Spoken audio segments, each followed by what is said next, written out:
This is the Thayer Podcast for Thursday, January 18th, 2024.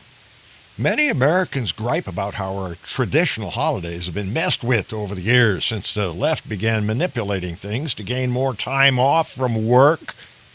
For example, earlier this week, people across the United States celebrated Martin Luther King Jr. Day. On November 2nd, 1983, President Ronald Reagan signed a bill making the third Monday in January a federal holiday in observance of King's legacy.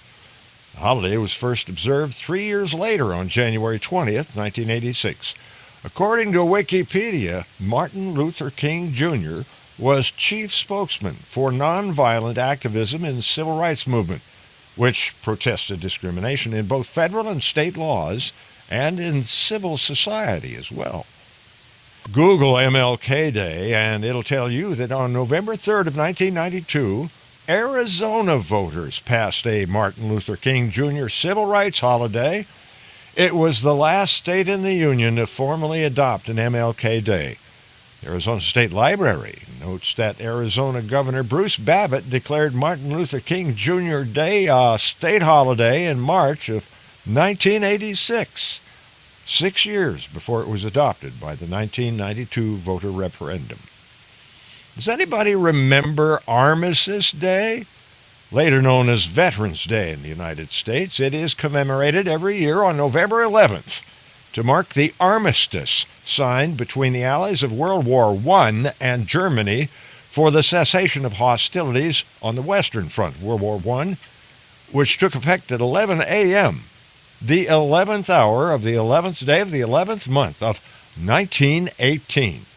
Legislation that would change Armistice Day to Veterans Day passed the Congress in 1954, and President Dwight D. Eisenhower signed the bill that proclaimed November 11th as Veterans Day.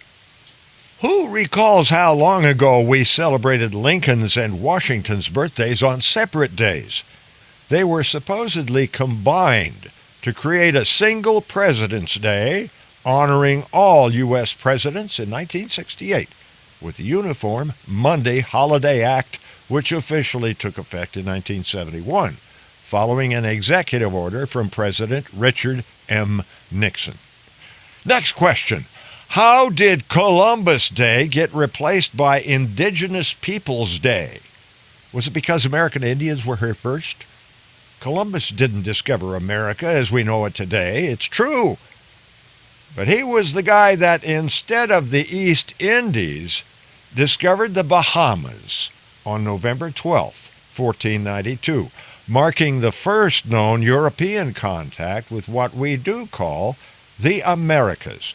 Now you tell me, what does that have to do with today's indigenous American populations?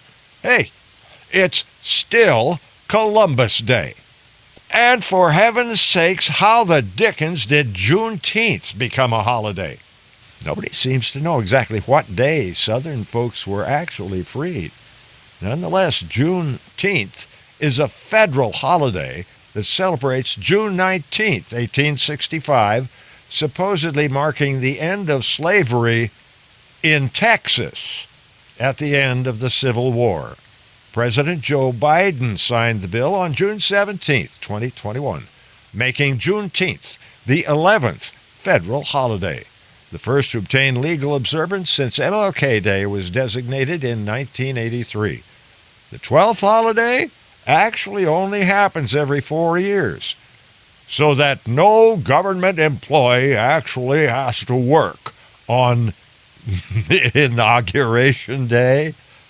What's next? 13 holidays?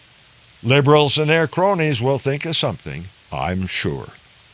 Improvise, adapt, overcome. Semper Fi.